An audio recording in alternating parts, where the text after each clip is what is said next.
বন্ধুরা, পাবনার বেড়া পৌর এলাকায় আজ ঘটেছে রীতিমতো রোমহর্ষক একটি ঘটনা।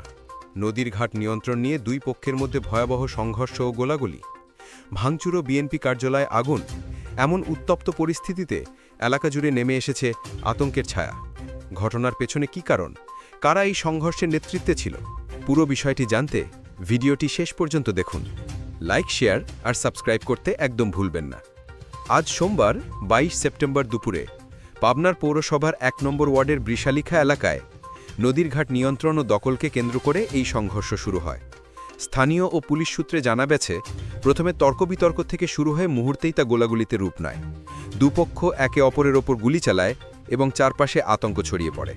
এই ঘাটের নিয়ন্ত্রণ নিয়ে রাজনৈতিক টানাপোড়েন নতুন নয়। বৃষালিখা ঘাট মূলত সাবেক ডেপুটি স্পিকার শামসুল হক টুকুর নিজ এলাকা।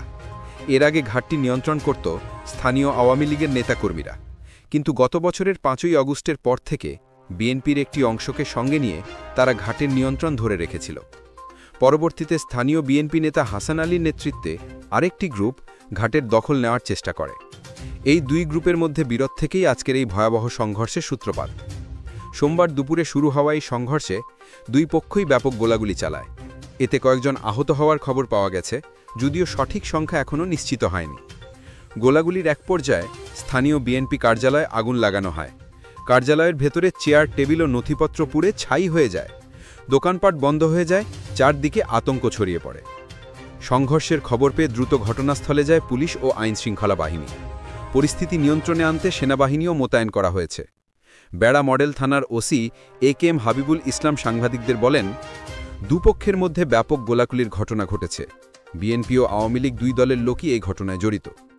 তিনি আরও জানান, পরিস্থিতি নিয়ন্ত্রণে আনা হয়েছে, তবে এলাকা এখনও থমথমে। বেড়া বিএনপি সভাপতি ফজলুর রহমান ফকির বলেন, চাঁদাবাজি গ্রুপের সঙ্গে নামধারী বিএনপির মধ্যে এই ঘটনা ঘটেছে। চাঁদাবাজি বিষয় নিয়ে আমরা কিছু বলতে চাই না।